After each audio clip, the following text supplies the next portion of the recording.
Growing up in a rural village with a less access to information to what I want to be in future was a little bit challenging, but due to the friends that I had around me, I was able to find information on what I wanted to be.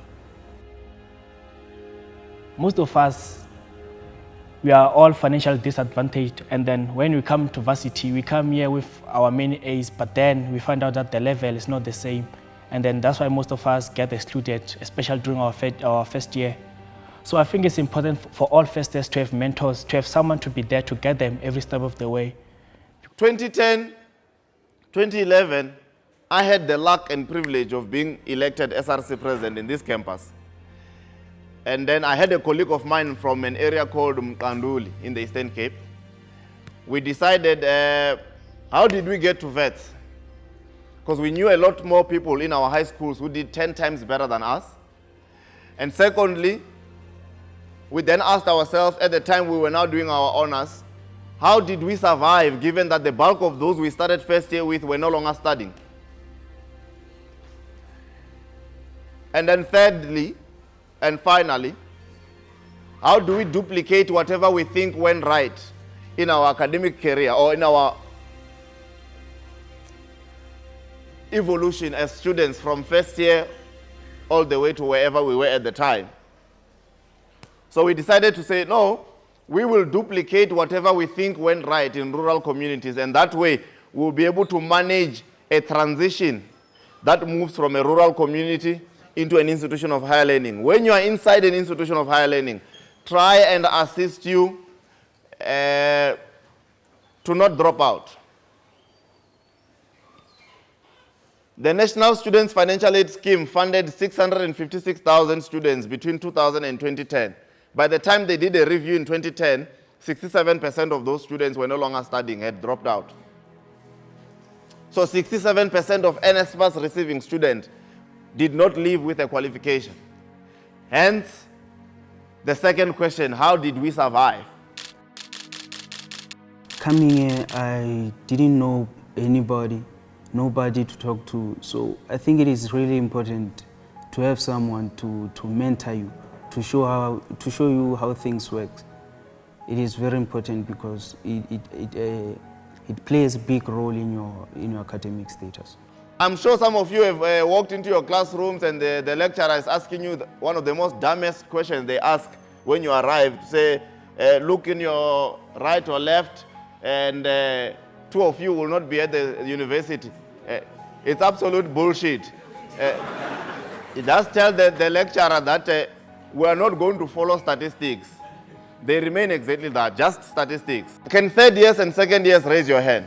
Third years and second years. While their hands are still up, I want to tell you that at some point, these guys had to raise their hand as a first year student. Are we together? You can put your hands down, guys. Which means that although our continuous on-campus support program has taken time to take off the ground, we now have 1,000 volunteers who are willing to help you through your academic calendar in whichever field of study or institution of higher learning you are in. But most importantly, you also have beneficiaries of our program, Thusanani fellows who have been here for 3 to 2 years, who will be sitting next to you in every meeting that we will have. Are we together? Which means that that statistic that I just read to you is going to remain exactly that, a statistic, not our lived reality. I emphasized whichever political party you come from, this is your home. But of course, if you are not decided about which home, then you might want to ask me after the meeting, and then I'll provide you guidance. But from where I'm sitting, everyone is welcome. I told you may hold different political views here, but there is one political view you can't be against, and that is that we will always fight against the commodification of higher education, and everybody deserves to be here. We're not doing you a favor. Let's get that out of the way. Some of you, maybe we secured a bursary, you think you owe us. We don't function that way here. You don't owe me or any of the Thusanani Foundation fellows or volunteers a dime. You don't owe us a cent. But you have the responsibility to keep this revolution going. How do you do that? By chowing course. Are we together? This year I want to put more effort because the higher you go, the more colder it becomes. So I really want to put more effort and do well in my academics so that since I'm doing my third year, not so long I will be graduating, so that it becomes much easier for me to get a job.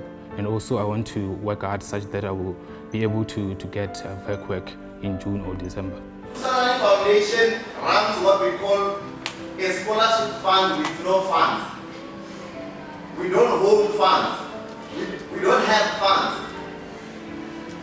We link needy youth with higher education funding opportunities that are supposedly meant for them, but they are structured and placed so far from them. What did we commit first when you first arrived? So we committed a register so these guys can get into the system. By May, we had fundraised a full bursary for everyone. But we can fundraise a bursary. You know, have you seen those bursary adverts in April? The most nonsensical thing you can ever see. What bursary advert is happening in April? You understand, the university has kicked out everybody who couldn't pay or who couldn't come in February. But there's a bursary advert somewhere in April to say we are calling for applications. So we also target those ones as well. To say, even if we cover your tuition fee and your books, we know that along the way, we should be able to assist. But we would rather have you in the system because most higher education funding opportunities in South Africa are available to those with a student card than those who are at home. Are we together, guys? I emphasized it last year, I will do it again. Guys, if a funder, and there's a tendency I detected amongst some first years when we were contacting you. When I received a call in 2007, I had applied to over 63 bursaries. None of them was coming through.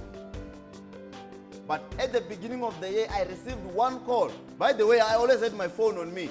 The biggest crime you can commit here is to change your numbers and not inform us, or to always not be anywhere near your phone.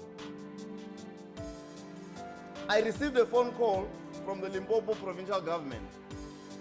I picked up that phone, and on the other side was the guy from the bursary division who said, I received the bursary. I put my phone down, I screamed.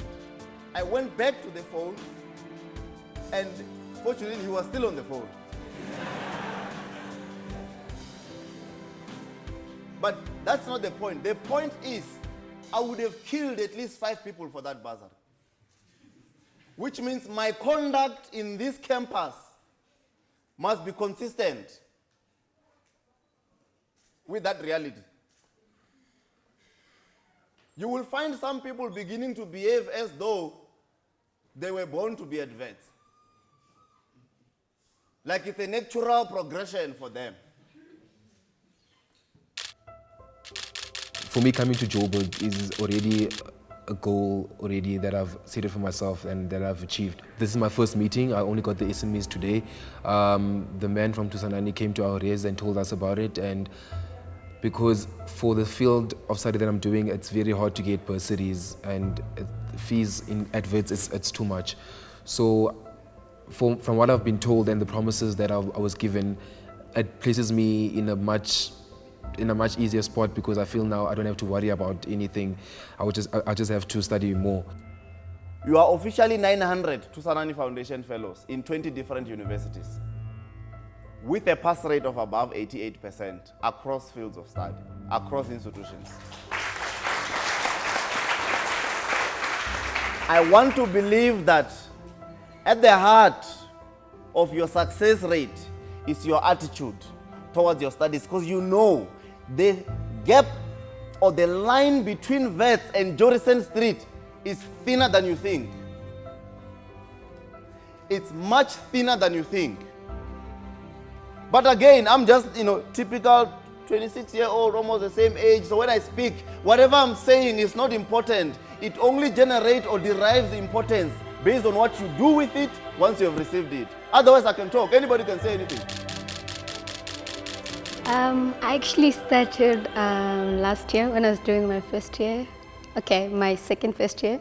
So I went to my high school where I introduced them to the foundation.